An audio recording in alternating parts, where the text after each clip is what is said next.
नमस्कार मित्रांनो, जेव्हा आपण बुद्धिमत्ता, चातुर्य आणि हजरजबाबीपणाबद्दल बोलतो, तेव्हा आपल्या डोळ्यांसमोर पहिलं नाव येतं ते म्हणजे बिरबल. बादशहा अकबर आणि बिरबलांच्या गोष्टी आपण बालपणापासूनच ऐकत आलो आहोत.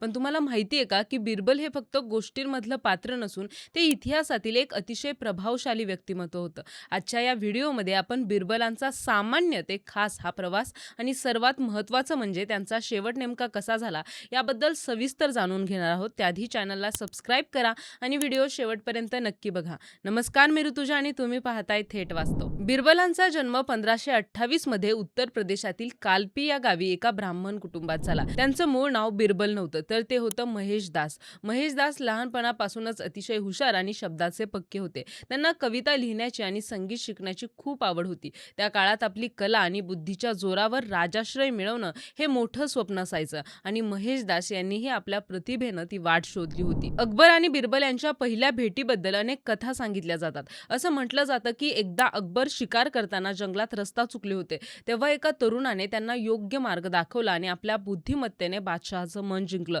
तो तरुण दुसरा तिसरा कोणी नसून महेश दास होते. त्यांच्या हजरजबाबीपणावर खुश होऊन अकबरांनी त्यांना आपल्या दरबारात येण्याचं आमंत्रण दिलं आणि तिथूनच सुरू झाला महेश दास यांचा बिरबल बनण्याचा प्रवास. दरबारात आल्यानंतर महेश दास यांनी आपल्या बुद्धिमत्तेने लवकरच सर्वांचं लक्ष वेधून घेतलं.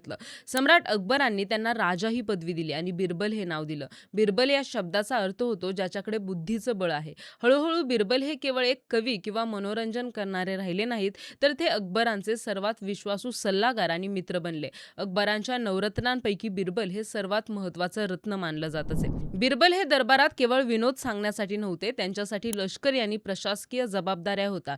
ते अकबरांचा दीन ए इलाही या धर्माचा स्वीकार करणारे एकमेव हिंदू होते. यावरूनच आपल्याला समजतं की अकबरांचा त्यांच्यावर किती गाढा विश्वास होता. न्यायनिवाडा करताना किंवा राज्यावर आलेल्या संकटांच्या वेळी अकबर नेहमीच बिरबलांचा सल्ला शिरसावद्य मानत असत. आता बघा, जिथे यश असतं तिथे शत्रूही असतातच. बिरबलांची अकबरांशी असलेली जवळीक पाहून दरबारातील इतर मंत्री आणि अमीर उमराव त्यांचा मत्सर करू लागले. अनेकांना हे सहन होत नसे की एक सामान्य ब्राह्मण मुलगा बादशहाचा इतका जवळ कसा काय.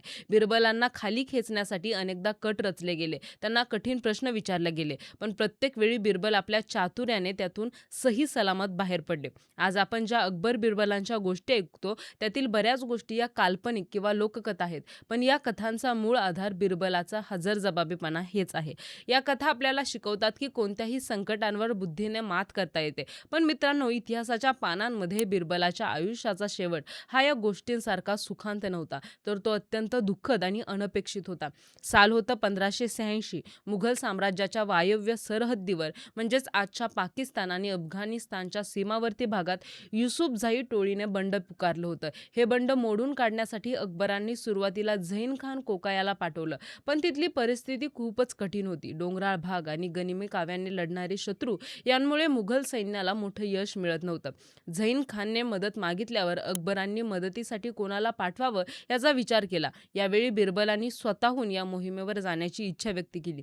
खरं तर बिरबल हे काही सराईत सेनापती नव्हते, पण अकबरांनी त्यांच्यावर विश्वास दाखवला आणि 8,000 सैनिकांची तुकडी देऊन त्यांना युद्धावर पाठवलं. कोणालाच कल्पना नव्हती की ही बिरबलांची शेवटची मोहीम ठरेल. बिरबल आणि त्यांचं सैन्य स्वात खोऱ्यातील अरुंद खिंडीमध्ये पोहोचलं. तिथला रस्ता अतिशय धोकादायक होता. अफगाण टोळीवाले डोंगराच्या उंचावर लपून बसले होते. मुघल सैन्याला भौगोलिक परिस्थितीचा अंदाज आला नाही. रात्रीच्या वेळी जेव्हा मुघल सैन्य विश्रांती घेत होतं किंवा अरुंद मार्गावरून जात होतं, तेव्हा अचानक शत्रूनं डोंगरावरून दगड आणि बाणांचा वर्षाव सुरू केला. त्या भीषण हल्ल्यात मुघल सैन्याची दाणादाण उडाली. अंधार आणि डोंगराळ भागामुळे कोणालाच काही समजलं नव्हतं. याच चकमकीत 16 फेब्रुवारी 1586 रोजी बिरबलांचा मृत्यू झाला. त्यांच्यासोबत हजारो सैनिक मारले गेले. ही मुघल इतिहासातील सर्वात मोठी लष्करी हार मानली जाते. पण या घटनेत सर्वात धक्कादायक गोष्ट ही होती की बिरबलांचा मृतदेह कधीच सापडला देखील नाही. जेव्हा बिरबलांच्या मृत्यूची बातमी आग्र्याच्या दरबारात पोहोचली तेव्हा अकबर पूर्णपणे खचून गेले. असं म्हटलं जातं की अकबर सलग 2 दिवस अन्न पाण्या वाचून आपल्या कक्षात बसून होते. त्यांनी आपल्या आयुष्यात अनेक जवळच्या व्यक्ती व्यक्ती गमावल्या होत्या, पण बिरबलांच्या जाण्याचं दुःख त्यांच्यासाठी असह्य होतं. ते म्हणायचे की माझा सर्वात चांगला मित्र आणि माझ्या बुद्धीचा आधारस्तंभ मी गमावला आहे. बिरबलांचा मृतदेह न सापडल्यामुळे त्या काळी अनेक अफवा पसरल्या होत्या. काहींना वाटायचं की बिरबल जिवंत आहेत आणि ते कुठेतरी साधूच्या वेशामध्ये लपलेले आहेत.